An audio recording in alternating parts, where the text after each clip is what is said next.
Hi, I'm Canty of Craft Coaching. I am a business and performance coach, and I specialise with people working in the creative and digital sectors. I'm here with Fluxxt today to talk about how to improve your thinking and self-awareness in the workplace.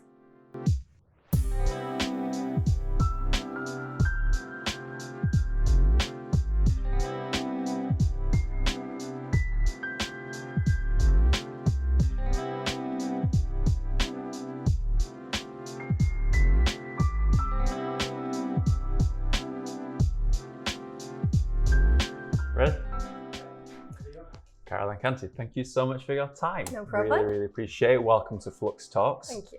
How about you tell us a little bit about yourself? So I'm a business and performance coach, and I coach and mentor specifically creative and digital professionals. Coaching is around improving your thinking. Mentoring is more the learning from other people's experience that's more senior to where you've been. So I basically help people to improve their performance in whatever professional area that happens to be. Marketing, branding, communication, all these different creative fields. So that's what I do. Amazing. So Caroline, tell me, how does the power of coaching, and more importantly, the power of thinking, benefit us, and what do people expect to gain from that? So coaching is about improving your thinking. It's about changing the thought patterns that dictate your behaviors. So coaching is really about, if you improve your thinking around a certain thing, then the thing itself begins to change. And it might be reframing an issue that you've had at work, or it might be your career strategy, or whatever area it happens to be. But if you improve the way that you think about something, then you'll improve the actions that you take around that area, and that then improves your results. It's really interesting when you talk about that, particularly the improving your thinking and the subjective nature of coaching. When I've researched coaching in particular, there are a lot of misconceptions around it. So how do you get around that and make sure that you provoke that professionalism that you clearly have? So something in coaching that we always talk about is contracting, and that's part of the whole process with a coach and a coachee. And it's basically right at the start of the working relationship. That's when you actually decide all of those boundaries and all of those misconceptions. So the first conversations that I often have with a new client will be that exact topic. It will be, what experience do you have with coaches in the past? What's your misconceptions about it? What are your perceptions about it? That kind of thing. One of the major ones is that people often confuse coaching and mentoring. So coaching is often known as pull. Mentoring is known as push. And what that means is when you're a coach and your purpose is to improve that person's thinking, you challenge them, you ask questions. I know as the coach that the answers are already in your head, but I know that you can't see the wood for the trees, so to speak. Yeah. So it's all about questioning and challenging and helping you to realize it for yourself. It's interesting when you talk about the difference between mentoring and coaching. And obviously the aspect of coaching is very much a caveat into this subject matter, which is improving your thinking. Yeah. And the skill of improving your thinking is I would define as a very specific component of the coaching element. So what would your clients expect to receive in the first instances when it comes to working on improving their thinking? It depends really on what they want to do. I always say, because I often get the question with clients, how long is this going to take? And how long is a piece of string? It really is, because it's so subjective, as you said. So in terms of what you can expect to gain from it or what you want to achieve, it's really down to you. Yeah. So the first few stages that I go through with a client is discovering what that is. What is your motivation? What is your ambition? What drives you? Why are you in this profession in the first place? What's your passion? All of those questions are designed to get them thinking about what they really want. Only from there can you actually determine what they're going to gain from it, because often they come into it not knowing themselves. So it's a real discovery session in the beginning. So the honest answer is that for each client it's totally different. You mentioned something really interesting there.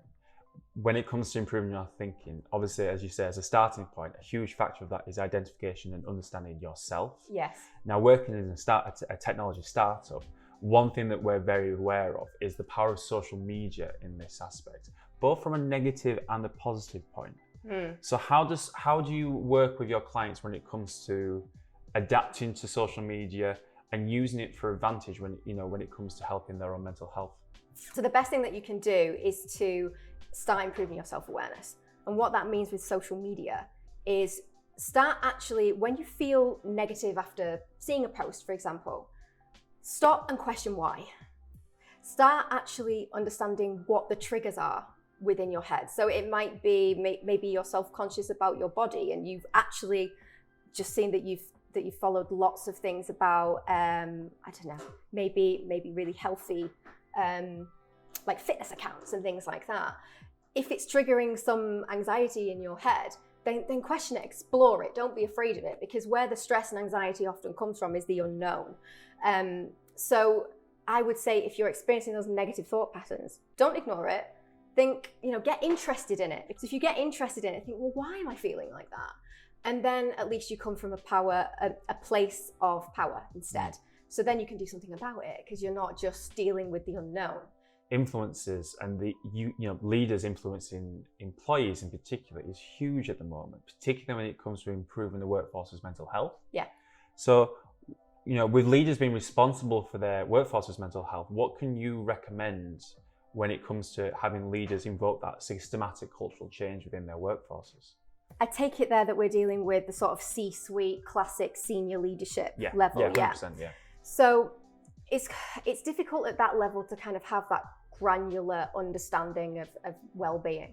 The two kind of major things that spring to mind for me, I won't go into the kind of depths of HR because that's not my field. That's cool. But for me, I would say there's two major things you can do. Number one, if you want to implement any kind of workplace culture, people use that quite loosely now. Let's call it what it is, which is change. Yeah. That's quite a terrifying word for a lot of people, especially when you get into the big, blue chip organizations dealing with thousands of people. A lot of people don't like change. So let's think about how you can then advocate for that within your organization. The first thing I would say is empower your management teams. And I'm not talking about the kind of director level. I'm talking about the ones on the ground that are like the maybe heads of department, the classic team leaders and managers at the lower levels. The reason being, if you actually look at the studies and the white papers and things like that have been on over the past few years as to why people leave their jobs, there are three things that typically fluctuate, in terms of the hierarchy, but they rarely ever change. And that's lack of progression, flexibility, and a bad manager. They rarely change. I actually think that with COVID and everything that we've experienced recently, flexibility is now going to prove a massive one up the league table, if you want to put it like that, in list of reasons why people leave, because now there's nowhere to go.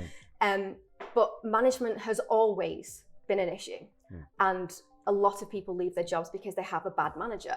And if you think, well, why is that? Where does that come from? It's probably because it's a natural progression for people. If you're amazing at your job, let's say marketing or maybe if in the realms of technology, because you guys are digital, developers and consultants and that sort of thing, the natural then line of progression is to become a manager. So you go from being maybe an exec to a senior to a manager. Suddenly you've got people underneath you and you have no skills in how to actually manage people. So they end up in the same lines of pitfalls that most people do, which is why it's then so difficult to get out of it. So that brings me back to that point about invest in your management team. They are the classic advocates that you've got there to enact any kind of change within your organization. If you can help them to communicate better with their teams, help them to extend their own self-awareness, their emotional intelligence, their ability to communicate your ideas to teams within the business, it's only going to help to implement that change. The other thing that I would say is to ask more and tell less. It's kind of a classic scenario where you'll have a CEO or an MD or a board of directors decide what culture they want to stand for, and then everybody must follow suit. But it won't help the adoption of those values if they weren't involved from the beginning. So those are the two probably pieces of core information that I can give advice. What obstacles do you find come from the team when it comes to trying to implore that new positive mental health vibe? There are two major obstacles with anything to do with the mind that I've found. One is other people. The other is your own head. Those are the only two obstacles you're ever really going to get when it's about improving your thinking.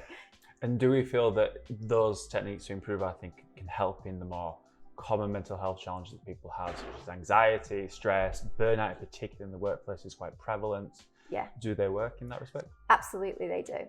I'd say that one of the key points when it comes to anxiety, we mentioned this earlier, anxiety, stress, where does it come from? It's fear. That's where it comes from. And fear comes from the unknown. Yes.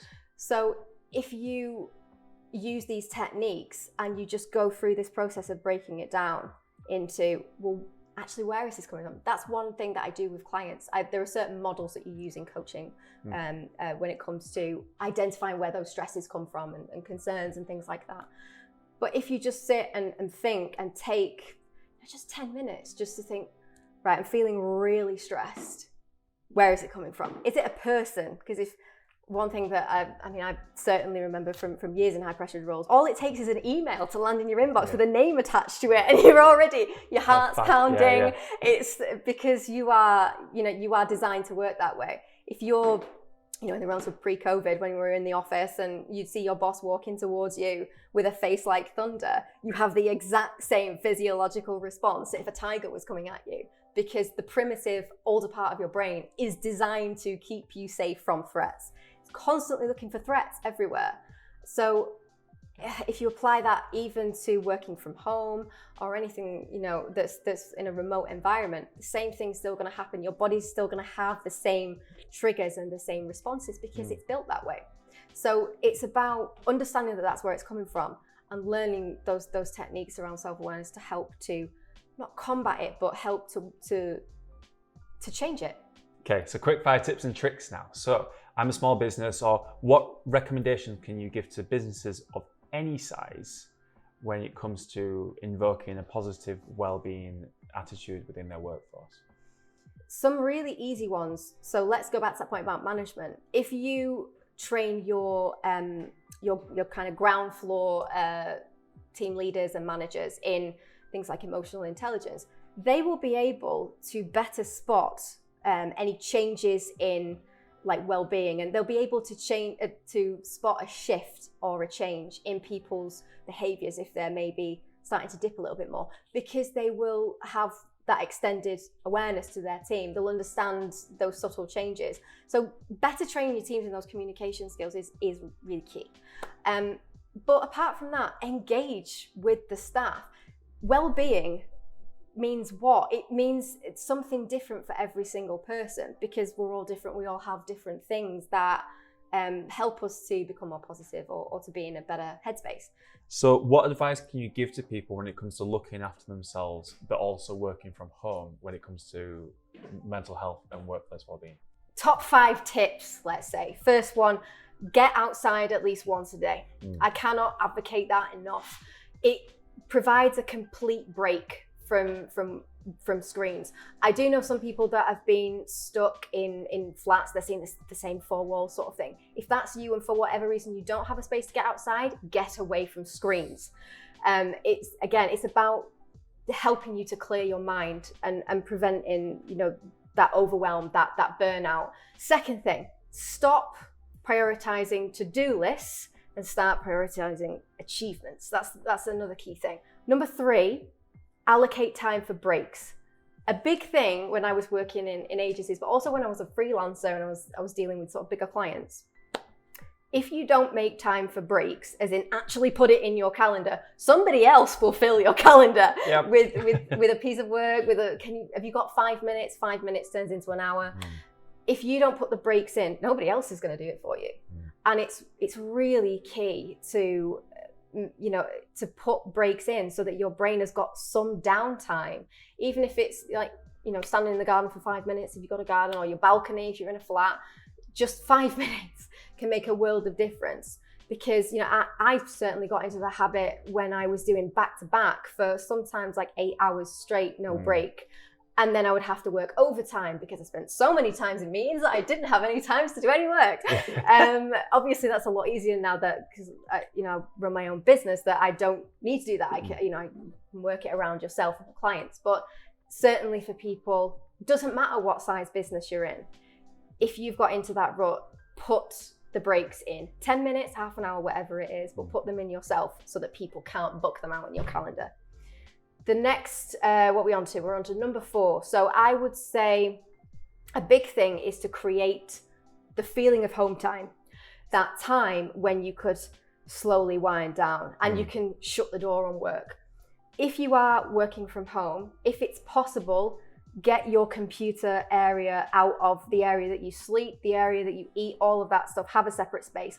And then the last thing that I would probably say would be, if you're somebody that does stress when you see an email from a certain person, or maybe there are certain triggers, maybe it's a job that you've been putting off for ages that you don't want to do. You need to determine an outlet. So let's say you got into an argument with somebody at work, and the thing that you would normally do if you were in the workplace would be to maybe go and make a brew, and you'd chat to somebody about it and you'd rant about it, and then it would be over with. Now you can't do that. You have to find a way of getting it out of your system, because you're exhibiting those physiological responses that we talked about earlier, of the whole fight, flight, freeze. If you're in that kind of, oh God, I'm so frustrated kind of headspace, you need to get it out of your head so then it can be released. So whether that's writing it down, writing out a really aggressive email to them and then deleting it, or if there's a family member that you can collar and say, God, I really need to talk to somebody about this, get it out of your system so that it isn't constantly plaguing you. So those are the 5 top tips I can kind of give to somebody in that headspace, I think. That's amazing. One of the big questions that we receive a lot from our audiences is well-being and mental health, as fantastic as it is a huge subject. And as you said before, it's incredibly subjective. Yeah. One of the big questions we get is, where do I start? Yeah. So where do you recommend people start when it comes to practicing better mental health, better resilience, and better well-being? So there's a couple of things. If it's that self-awareness piece that we've spoken about that comes to improving your thinking, meditation 100% is the best way to start, because it is so easy. And this is the meditation that's about slowing the body down and focusing on the breath. It's not that whole sat there chanting or anything like that. I mean, it can be. There's lots of groups of things if you really get into it. But on a practical level, about starting to understand how your body is feeling and why it's feeling like that. If you just slow things down, you focus on the breath, 5 minutes a day. That's how I started. I started with 5 minutes every day. Now I'm up to 20 minutes every day. And what it does is it gets your brain to change the focus of what you're on. So it's that retraining part. It's the learning to think in a different way, because you're shifting your focus onto something really simple. And anytime your thoughts go back, you pull it back, and it trains you to focus. So then you also experience other benefits. You're able to focus on those tasks that we just said about blocking an hour out or something like that, as well as improving your self-awareness, which affects all those things that we've talked about today. So meditation's a really easy one. The other thing in terms of how people can kind of get started with well-being, start exploring different options. It is really subjective. Everybody has different pain points and different triggers that are also going to put them into a positive headspace. So start trying different things. Ask people around you what they do, and kind of approach it with that open-mindedness. Though it might be exercise for you, it might not be. It might be, like getting outside. It might be sunbathing for 10 minutes. Whatever it is, you need to start exploring more of what makes you tick and what makes your well-being better, essentially. It's like I said earlier, you don't have to be perfect. Everyone kind of worries that they're not doing the right thing, but you just have to start. You don't have to be perfect. Caroline, thank you so much. Last question, really. Where can people learn more about this, and where can they learn more about craft coaching online? So if it's anything to do with kind of professional coaching, that's all on my website, which is just craftcoaching.co.uk. If it's the kind of professional information style thing, then you can find me on LinkedIn, which is just /Caroline Canty. I don't think there's any numbers or anything after it. And then I'm also launching an Instagram channel, which is purely dedicated to career development, employability, leadership and management. and that's Caroline_craft coach.